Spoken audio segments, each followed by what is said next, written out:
Hello students, I am SB Malgani from Srimati Akkatai Nana Nejia School Datwad. Today we are going to learn a lesson from 10th standard. The name of the lesson is An Epitome of Courage. In this lesson we are going to learn about a scientist who is the greatest scientist of the century. Let's study some questions regarding of this lesson. The questions are given on page number 61. Question number 1 is in chit chat. A strange truth. Handicapped are those who refuse to take up challenges even with all their senses and physiology in perfect condition. एक विचित्र सत्य असं आहे, ज्या लोकांचे सगळे शारीरिक अवयव आणि त्यांचं शरीर विज्ञानशास्त्र हे परिपूर्ण स्थितीमध्ये असतं, असं असूनही काही लोक आव्हान स्वीकारण्यास नकार देतात. तीच लोक खऱ्या अर्थानं अपंग असतात. हे एक विचित्र सत्य आहे. Question number 2 is understand and discuss the about truth. आपण ह्या विचित्र जे सत्य आहे त्या सत्याबद्दलची आपण चर्चा मुलांनी त्यांच्यामध्ये करायचं आहे. How can you encourage such people to change and become confident. Discuss at least 4 to 5 ways you can do the above. म्हणजे ही जी लोकं आहेत ती खऱ्या अर्थानं शारीरिक अपंगत्वात नाहीत. त्यांचं शरीर चांगलं आहे, त्यांचे सगळे अवयव चांगलं आहेत, परंतु आव्हान स्वीकारण्यास नकार देतात. अशा लोकांच्यामध्ये आपण एक प्रकारचा विश्वास निर्माण करण्यासाठी आणि जे त्यांचं जो नकारात्मक भूमिका असते ते बदलण्यासाठी आपण त्यांना प्रोत्साहन देण्यासाठी आपण काय करू शकता त्याबद्दलची आपण चर्चा आणि स्वतःमध्ये करायचं आहे. पुढचा प्रश्न असा आहे. Next question is there are pleasant and polite ways of referring to people with physical and mental disabilities. Fill in the table below. आपल्या समाजामध्ये किंवा जगामध्ये अशी अनेक प्रकारची अपंगत्व असलेली लोक असतात, जी शारीरिक अपंगत्व किंवा मानसिक अपंगत्व असतात. या ठिकाणी तुम्हाला खाली 2 प्रकारचे टेबल दिले आहेत. त्यापैकी पहिल्या डावीकडच्या टेबलमध्ये प्रिव्हियसली यूज्ड टर्म. अशा प्रकारच्या अपंगत्व लोकांना आपण पूर्वी कशा प्रकारे आपण त्यांना आपण नाव देत असे, आपण त्यांना हाका मारायचो, त्यांना आपण कशा प्रकारे संज्ञा वापरायचो. आणि उजवीकडच्या कॉलममध्ये आपण अशा प्रकारच्या लोकांना वेगळ्या पद्धतीची आपण नवीन संज्ञा वापरतो. ते दोन्ही टेबलमध्ये तुम्हाला काही शब्द गाळलेले आहेत, ती आपण पूर्ण करायचं आहे. प्रिव्हियसली यूज्ड टर्म त्यातला पहिला आहे, ती तुम्हाला ब्लँक जागा दिली आहे. तिचं समोर युज्युअली चॅलेंज्ड. जे लोक आंधळे असतात असं आपण म्हणतो, त्यांना पूर्वी आपण त्यांना ब्लाइंड असं म्हणायचो, सध्या आपण त्यांना व्हिज्युअली चॅलेंज्ड असं म्हणतो.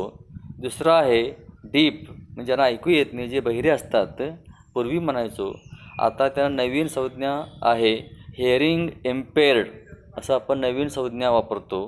तिसरं आहे डम, म्हणजे मुका, नवीन संज्ञा आहे स्पीच इम्पेअर्ड. चौथा आहे मॅड, म्हणजे खुळा, नवीन संज्ञा आहे मेंटली इल. पाचवा आहे लेम, म्हणजे लंगडा म्हणतो आपण. आणि न्यू पोलाइट टर्म्स आहे फिजिकली हँडिकॅप्ड. अशा प्रकारचे जुने आहे नवीन शब्द सध्या आपण ते वापरतो. क्वेश्चन नंबर 2 असा आहे. Read the beginning and complete the story in your on words. Sumit, the son of a shoe maker, was a highly intelligent student in a municipal school. His maths teacher called him Einstein for he was brilliant in maths. He loved maths. Sumit wanted to study further after SSC. However, he suffered from polio and now continue the story with a favorable positive ending. एक लहानशी कथा आहे. सुमित नावाच्या मुलाची कथा आहे. तो अत्यंत बुद्धिमान आहे, हुशार आहे गणितामध्ये. तो हुशार आहे. त्याला त्याचे शिक्षक त्याला आईन्स्टाईन म्हणतात आणि तर SSC नंतर त्याला शिकायचं आहे, परंतु तो पोलिओनं त्रस्त आहे. अशा प्रकारचं तुम्हाला कथेची सुरुवात करून दिलेली आहे. आपण पुढची कथा एका चांगल्या प्रकारे आपण ते लिहिण्याचा आपण ते प्रयत्न करायचं आहे. On the next page an epitome of courage. एका धैर्याचं मूर्तिमंत उदाहरण आपण ह्या पाठामध्ये बघायचं आहे. In this lesson we are going to learn about the greatest scientist of the century. He was physically handicapped.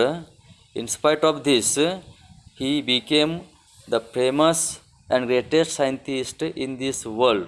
What he has done in his throughout life, let's study about this great man scientist. The name of the scientist is Stephen Hawking. We often tend to hide behind our weaknesses, disabilities, handicaps, or mourn over them our whole life through.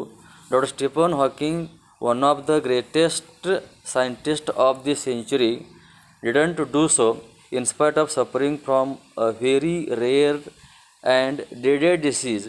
Dr. Hawking continued his research undaunted. His exemplary courage should inspire us to do our best even under trying circumstances. सामान्यपणे आपण आपला अशक्तपणा, अपात्रता, अपंगत्व इत्यादीच्या मागे स्वतःला लपवत असतो किंवा आयुष्यभर त्याचे दुःख उगाळत असतो. डॉक्टर स्टीफन हॉकिंग हा या शतकातला सर्वात महान शास्त्रज्ञांपैकी एक. त्यांनी मात्र असे केले नाही. त्यांनी वेगळ्या प्रकारचं जीवन त्यांनी जगण्याचा प्रयत्न केलेला आहे. हा महान शास्त्रज्ञ एका दुर्मिळ आणि दुर्धर आजाराच्या त्रासाशिवायही यांनी आपले संशोधनाचे काम अखंडितपणे चालूच ठेवले. त्याचे अनुकरणीय आणि प्रशंसनीय साहस कठीण काळात आपणास प्रेरणादायी ठरते. अशा आपण महान शास्त्रज्ञाबद्दलची माहिती आपण इथं बघणार आहोत. Exactly 300 years after the death of the great scientist Galileo, Dr. Stephen Hawking was born in Oxford, London on the 8th day of January 1942. Little did his parents know that one day their little boy would be hailed as one of the greatest scientists of the century. Neither could anybody imagine that his mind would soar up into space like light. More importantly, none could predict that he would be the very epitome of courage. या महान शास्त्रज्ञ Galileo यांच्या मृत्यूनंतर बरोबर 300 वर्षांनंतर लंडनमधील Oxford येथे 8 जानेवारी 1942 रोजी doctor Stephen Hawking यांचा जन्म झाला. त्यांच्या आईवडिलांना याची कल्पना होती की एके दिवशी आपला मुलगा जगातील महान शास्त्रज्ञ म्हणून नावलौकिक मिळवणार आहे. त्याचे मन प्रकाशासारखे अंतराळात भटकंती करेल याची कोणी कल्पनाही करू शकत नव्हता. आणि महत्त्वाचे म्हणजे ते साहस व धाडसाचे एक अद्वितीय उदाहरण बनतील असे कोणी भाकीतही करू शकणार नव्हते. Courage is a wonderful thing. It is that quality which makes people not lose hurt when faced with a great calamity. It would not be an exaggeration to say that Dr. Stephen Hawking, a living legend of cosmology, is the very personification of courage and hope. Except his mind, his whole body is bound to a wheelchair thanks to a cruel quirk of fate. Yet he is one of the greatest scientists of this century. साहस ही एक विचित्र गोष्ट आहे. संकटसमयी लोकांचे मनोधैर्य खचू न देणारा हा एक गुणधर्म होय.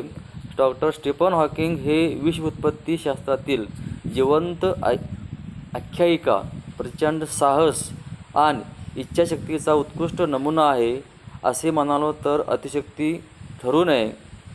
दैवी कृपेनेच त्यांचे मन वगळता संपूर्ण शरीर फिरत्या खुर्चीत बांधलेले आहे.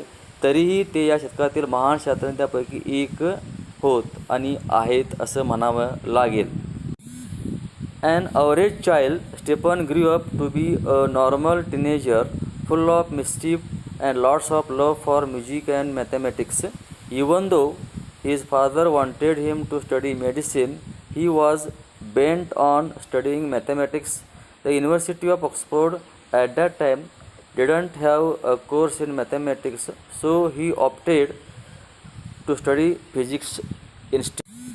एखाद्या सामान्य बालकाप्रमाणे स्टीफन किशोरवयीन अवस्थेपर्यंत वाढले.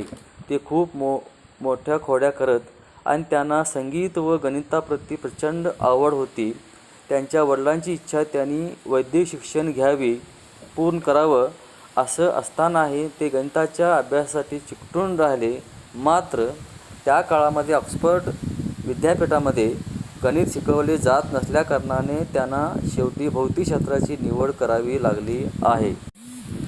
At the age of 17, Stephen started noticing that he was becoming increasingly clumsy and even fell down a couple of times for no reason. This perplexed him and he went to see his family doctor, who diagnosed him as suffering from an extremely rare disease, ALS or LOU, Gehrig's disease that affects the nervous system and eventually weakens all the muscles of the body. Stephen says that even as a child, his muscle coordination was nothing to write home about. He recollects that his handwriting would send his teacher into a fit of frenzy, nor was he inclined towards sports. Nevertheless, this disease came as a bolt from the blue. वयाच्या 17व्या वर्षी स्टेफनला आपण खूप बोजड होत असल्याचं लक्षात कळू लागलं. तसेच कोणतेही कारण नसताना ते अनेक वेळा खाली पडले, कोसळले. यामुळे ते जास्तच गोंधळात पडले आणि आपल्या कौटुंबिक डॉक्टरांकडे दाखवले, ज्यांचे असे निदान आले की ते एका अत्यंत दुर्मिळ ALS किंवा लौ गेहरीज या आजाराने त्रस्त असून तो मज्जातंतू प्रणालीवर परिणाम करतो आणि अखेरीस शरीरातील सर्व स्नायू अशक्त बनवतो. ते पण म्हणतात की बालवयातही त्यांच्यातील स्नायूचा समन्वय नसल्याने त्यांना फार चांगले लिहिता येत नव्हते. ते असेही म्हणतात की त्यांचे हस्ताक्षर पाहून शिक्षक खूप रागावत असत. खेळाकडेही त्यांचे मन झुकले नाही. त्यांच्या जीवनात हा आजार म्हणजे अनपेक्षितपणे आलेला धक्काच होता. How much time he had left on this planet was very uncertain. The prognosis was bad and the doctors said they couldn't do much. Undaunted, Stephen decided to continue his research and even got engaged to John Wilde. Hawking says that, ironic as it may sound, it is at this dismal stage he began enjoying life the most. This, he says, was because he started living life for the moment and continued his doctoral research work with renewed vigor. अशा त्रस्त अवस्थेत किती काळ काढावा लागणार हे पूर्णपणे अनिश्चित होते, माहीत नव्हतं. आरोग्याबाबतचे भविष्य समाधानकारक नव्हते आणि खुद डॉक्टर्स याबद्दल हतबल असल्याचे बोलले होते. दुर्दैवाची तमा न बाळगता स्टीफन यांनी संशोधन कार्य पुढे चालू ठेवले. तसेच जेन वाइल्ड यांच्याशी विवाह निश्चित केली. स्टीफन म्हणतात की त्यांचे बोलणे विचित्र वाटेल, मात्र त्या उदास व रुक्ष टप्प्यावर त्यांनी जीवनाचा खूप आनंद घेण्यास सुरुवात केली. हे यासाठी म्हणतात की प्रत्येक क्षण ते जगू लागले. तसेच त्यांचे नवीन जोमाने सखोल संशोधनाचे कार्य पुढे चालू ठेवले.